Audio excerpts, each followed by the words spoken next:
In segment 1.1, we're going to talk about cryptographic hash functions. We'll talk about what they are and what their properties are, and then later we'll move on and talk about what their applications are. So a cryptographic hash function is a mathematical function, and it has three attributes that we need to start with. First of all, a hash function can take any string as input, absolutely any string of any size. It produces a fixed size output. We'll use 256 bits in this series of lectures because that's what Bitcoin does. And it has to be efficiently computable, meaning given a string, in a reasonable length of time, you can figure out what the output is. So that's a hash function, but we're going to need hash functions that are cryptographically secure. The cryptographic properties of hash functions are a complicated topic in general, but we're going to focus here on three particular properties, and I'll explain in a minute what those are. In particular, that the function is collision-free, that it has a hiding property, and that it's puzzle-friendly. And for each of these, I'll talk about what the property is, what it means, and then I'll talk about why it's useful to have a function that has that property. So first, collision-free. So the first property that we need from a cryptographic hash function is that it's collision-free. And what that means is that it's impossible, nobody can find values x and y such that x and y are different, and yet the hash of x is equal to the hash of y. And so if we look at the operation of the function as depicted by one of these red arrows, here's x and h of x, and here's y and h of y, then nobody can find a situation like this, that you have an x and y that are separate, and yet when you hash them, they hash to the same value. Now, one thing to notice is that I said nobody can find. I didn't say that there is no collision. Because if you think about it, there has to be a collision. Collisions do exist, and to understand why that is, we can use this diagram. Over here on the left, I'm depicting all of the possible inputs to this function, which can be a string of any size. And over here, I have all of the possible outputs, which has to be a string of 256 bits in size. So the right-hand side here, the outputs, there are only 2 to the 256 possibilities. Over here, there are more possibilities. And so if you think that every point over here on the left is going to be mapped by an arrow to some point on the right, you can see that as you go from all the points over here on the left into the right, it has to get crowded, and in fact, that there have to be multiple values over here on the left that map to the same output over here. In fact, in general, there will be a very large number of possible inputs that map to any particular output. So collisions do exist. I said before, nobody can find a collision, and that's the key question. We know collisions exist. The question is, are there any collisions that are findable by regular people using regular computers? Okay. Now, to make things even worse, I said that it has to be impossible to find a collision. Let me tell you how to find a collision, because there's a method that's guaranteed to work. And the method works like this, that we're going to pick 2 to the 130 randomly chosen inputs over on the left cloud of that previous diagram. And if we pick those 2 to the 130 randomly chosen inputs, it turns out there's a 99.8% chance that at least 2 of them are going to collide. And so this is a very simple method for finding a collision. It works no matter what the hash function is, but of course the problem is that this takes a very, very long time to do. You have to compute the hash function 2 to the 130 times, and that's of course an astronomical number.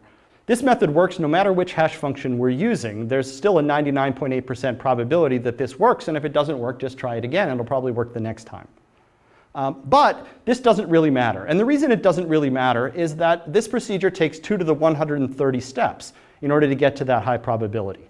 So we can say something like this. We can say that if every computer ever made by humanity was computing since the beginning of the entire universe up to now, the odds that they would have found a collision is still infinitesimally small. So small that it's way less than the odds that the Earth will be destroyed by a giant meteor in the next 2 seconds, which didn't happen. Okay, so we know how to find a collision, but this method takes too long to matter. The question is there some other method that could be used on a particular hash function in order to find a collision? And that's the question that is harder to answer.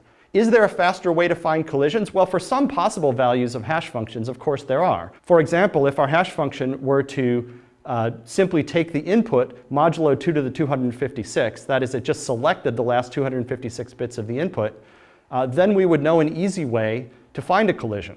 One collision would be the values 3 and 3 plus 2 to the 256. So for some possible values of the hash function, it's very easy to find a collision. For others, we don't know. Now, one thing I need to note is that there's no hash function in existence which has been proven to be collision-free. There are just some that people have tried really, really hard to find collisions and haven't succeeded. And so we choose to believe that those are collision-free. Okay. Now, what good does collision freedom do us? If we can assume that we have a hash function that is collision-free, then we can use that hash function as a message digest. And what I mean by that is the following, that if we know that x and y have the same hash, then it's safe to assume that x and y are the same. Because if someone knew an x and y that were different that had the same hash, of course that would be a collision. Since there's not a collision that we know of, then knowing the hashes are the same, we can assume that the values are the same.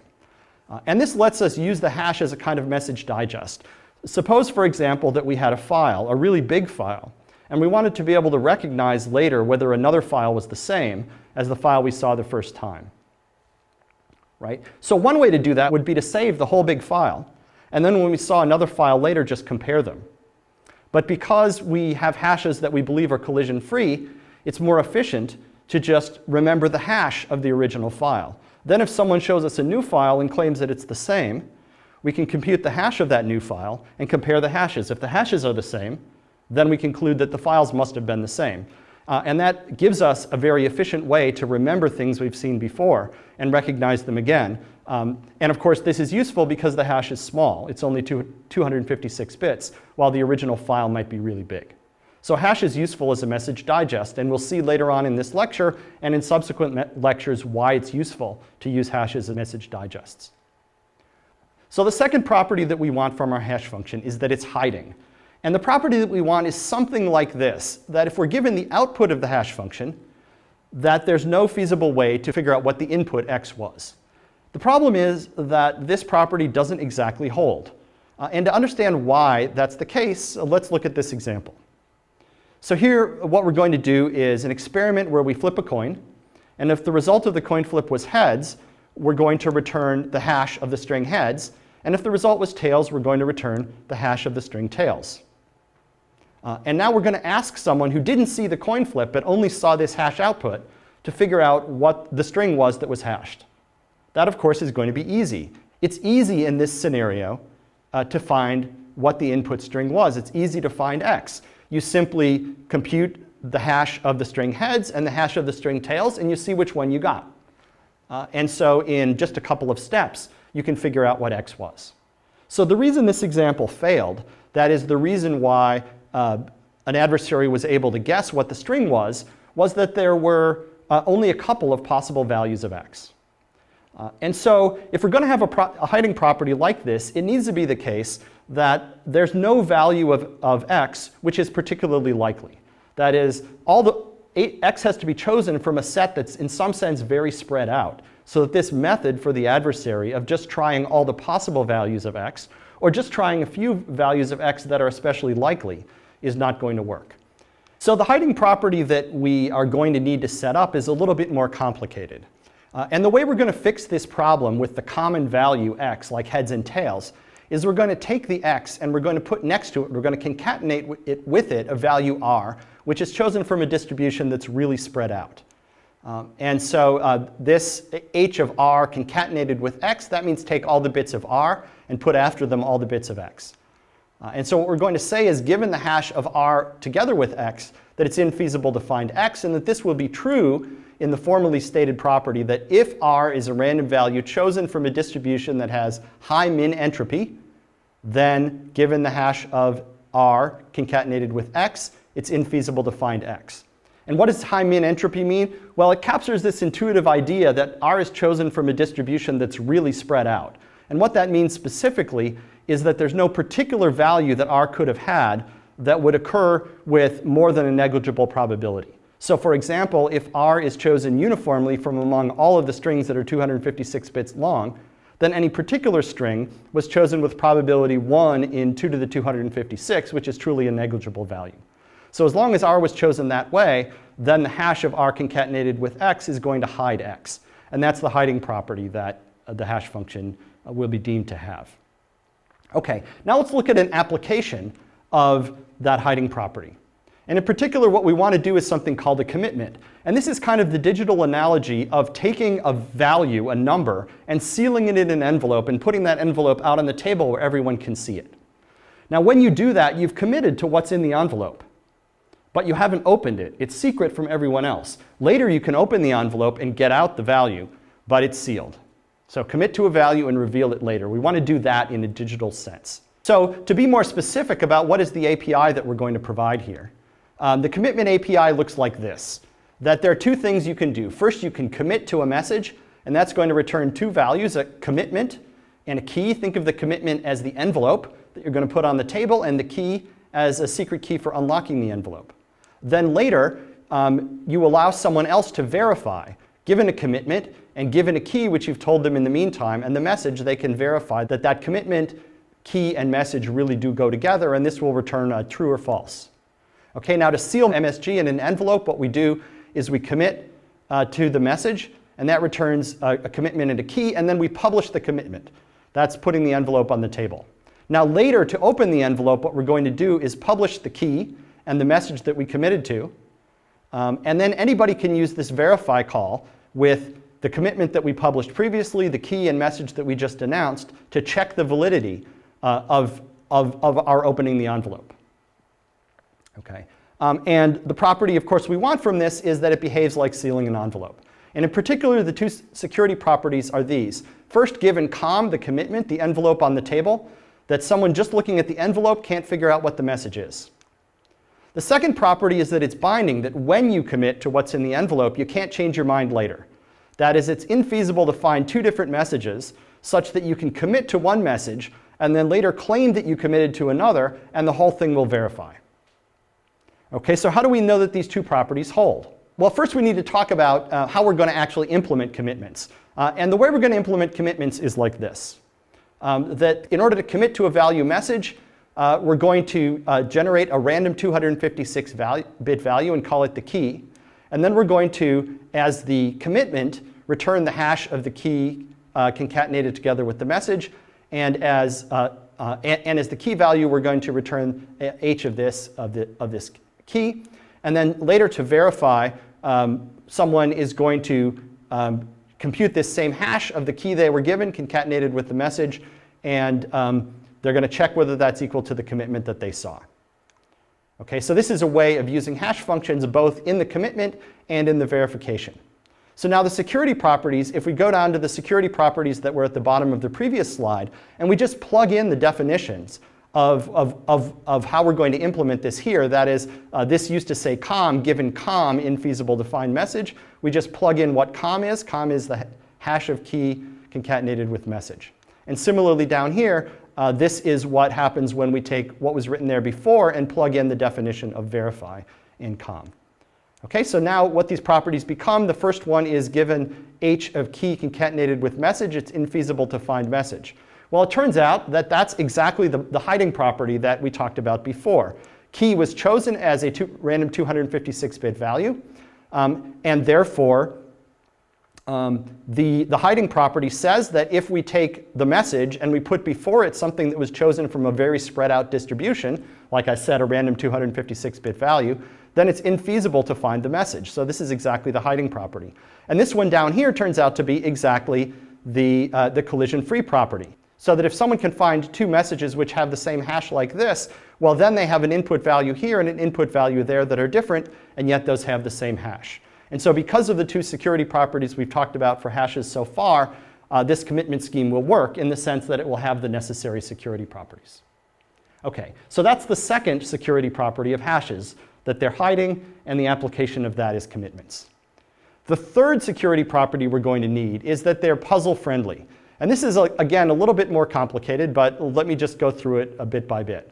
That for any possible output value y that you might want from the hash function, we're going to use y as an output value of the hash later, that if k is chosen from a distribution that has high min entropy, that is, k is chosen randomly from some set that's super spread out, then there's no way to find an x such that the hash of k and x is equal to y. So what this means is basically that if someone wants to target the hash function, if they want it to come out to some particular output value y, that if there's part of the input that is chosen in a suitably randomized way that it's very difficult to find another value that hits exactly that target. So the application we're going to use of this is we're going to build a search puzzle. And what that means is we're going to build a mathematical problem which requires searching a very large space in order to find the solution, and where there's no shortcuts, a way to find a good solution other than searching that large space. That's a search puzzle. To be more specific, the idea is that if we're given a puzzle ID, which is chosen from some high min entropy distribution, that is some very spread out probability distribution, and we're given a target set Y, which someone wants to make the hash function fall into, then we want to try to find a solution X, so that if we hash the puzzle ID together with the solution X, we get a result that's in the set Y. So the idea is Y is a target range or set of hash results that we want. ID specifies a particular puzzle, and X is a solution to the puzzle. And the puzzle-friendly property here implies that there's no solving strategy for this puzzle, which is much better than just trying random values of X. And so if we want to pose a puzzle that's difficult to solve, that we can do it this way, as long as we can generate puzzle IDs in a suitably random way. And we're going to use that later when we talk about Bitcoin mining. That's the sort of computational puzzle we're going to use. Okay, so we've talked about 3 properties of hash functions and 1 application of each of those. Now let me talk just very briefly about the particular hash function we're going to use. There are lots of hash functions in existence, but this is the one Bitcoin uses, and it's a pretty good one to use. It's called SHA-256 or SHA-256, and it works like this. Basically, it takes the message that you're hashing, and it breaks it up into blocks that are 512 bits in size. The message isn't going to be, in general, necessarily exactly a multiple of the block size, so we're going to add some padding at the end. And the padding is going to consist of, at the end of the padding, a 64-bit length field, which is the length of the message in bits. And then before that, it's going to consist of a 1-bit, followed by some number of 0 bits. And you choose the number of 0 bits so that this comes out exactly to the end of a block. So once you've padded the message so that its length is exactly a multiple of the 512-bit block size, you then chop it up into blocks, and you then execute this computation. You start with a 256-bit value called the IV. That's just a number that you look up in a standards document.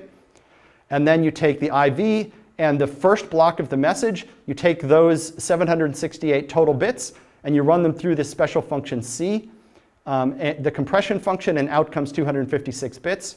You now take that with the next 512 bits of the message, run it through C again, and you keep going. Each iteration of C crunches in another 512-bit block of the message and mixes it in sort of logically to the result. And when you get to the very end, you have consumed all of the blocks of the message plus the padding. The result is the hash. That's a 256-bit value. And it's easy to show that if this function C, this compression function, is collision-free, then this entire hash function will also be collision-free. The other properties are a little bit more complicated, so I won't talk about them here. Okay, so we've talked about hash functions. We've talked about what hash functions do. We've talked about 3 properties of hash functions and applications of those properties, and the specific hash function that we use in Bitcoin. In the next lecture segment, we'll talk about ways of using hash functions to build more complicated data structures that are used in distributed systems like Bitcoin.